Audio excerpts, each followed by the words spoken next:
Welcome to our VIP area at DPW 2022 in Amsterdam. And I'm thrilled to sit here with Elouise.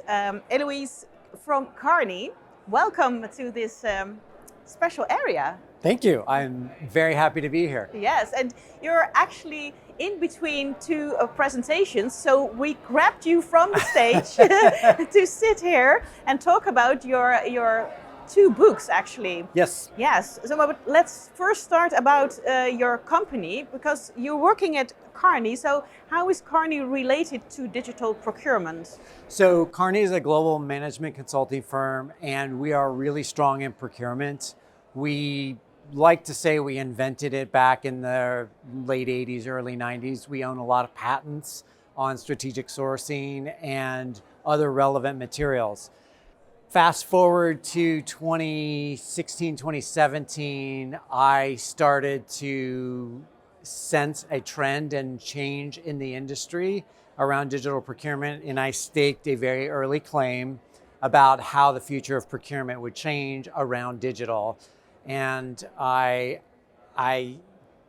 got very popular with it. It took off. It was the right time, the right message at the right place. And so I kind of shot out. The good news is I shot out as a thought leader ahead of everybody else, but I also bet my whole career on it. So it was a really risky move. And so it turned out to be very much, again, the right time, because Matthias created DPW shortly thereafter. A lot of venture capital. There's the same time venture capital put a lot of money in, and the industry and the profession was just ripe for a change. Wow, you are in the middle of it. That's awesome. I better to be lucky than good. Yes. So, as a thought leader, you have written a book that was published last year. Yep. What was this book about? So this book was about how to do a digital transformation in procurement.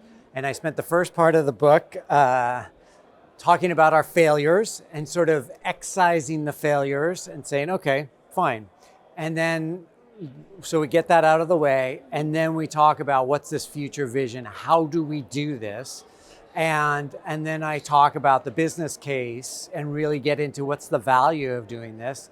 And then I conclude with, I asked a very simple question: is this real? Is all this digital procurement real? So I did case studies, 3 case studies on 3 clients using this technology, and the results were very, very interesting. Put it all in the book, and the book has been a smashing success. Yes, and you have given a presentation about this book already? Yes. So quite a number. I am a frequent public speaker about the book, and both privately with clients and publicly in situations like this. At this conference as well, yes. And your next presentation is about your new book that will be published. So you're writing it. So I'm curious, will that book offer new insights into digital procurement? Yes. Yes. What is it about? So my new book is what happens after you do the digital transformation. So you spend all this time and money doing a digital transformation. Now what? And really, a lot of the digital transformation is focused on the technology. And so my argument is that we need to work on the talent and the people and upskilling and changing how we operate and the skills that everybody has. And what kind of skills do you need to be a perfect digital? Well, you need a lot more digital skills. And digital skills are not something you can just take a class on. It's something digital is something you do, not something you learn. And so you have to be motivated. You have to understand the learning process, which involves a lot of failure. And most enterprises are not really big on failure, and because it's frowned upon. And so I really tease apart these concepts and try to get a roadmap or develop a roadmap for learning these skills or learning how to be digital. Are there people who are already in the organization, do they also need new training? For example, the CEO. Exactly. Yes? Exactly. And so in my world, I work very, in supply chain and procurement. So to me, the heads of supply chain and the chief procurement officers need this as much as every employee in their organization. So it's a top and a bottom, everybody in between. If we look at the world, it's a turmoil. Yes. There's so much happening with the global warming and the pandemic and the crisis, and that must affect procurement as well. Exactly. And in fact, the title of my book was Trade Wars, Pandemics, and Chaos. How Really? how digital procurement enables business success in a disordered world. So that was my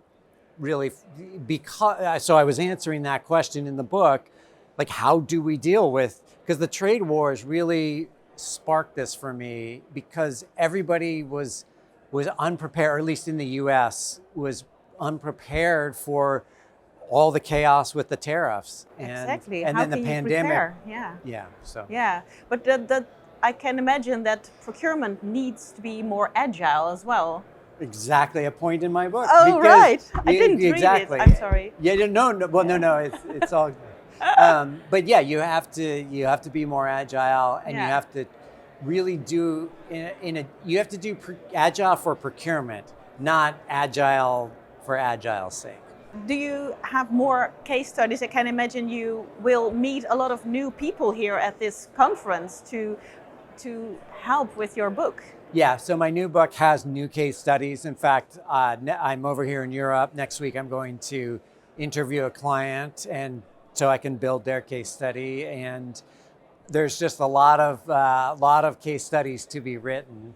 And I also am a futurist, so I'm working forward of what are we not doing today that we should be doing. Can you say something about it? Yeah.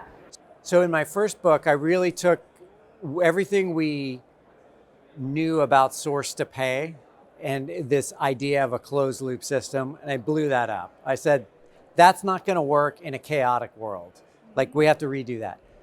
So I'm now doing something similar in my new book about taking the ERP system. This is like the system, and I'm saying we're in a post-ERP world, and that's gonna create my first book created a lot of drama.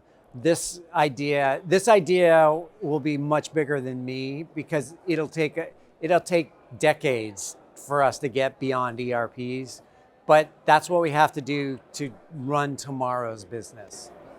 Sounds so exciting. I hope we can see your book at this conference as well. I hope so. Yes. Somebody should tell that to Matthias. Yes, that's a good one.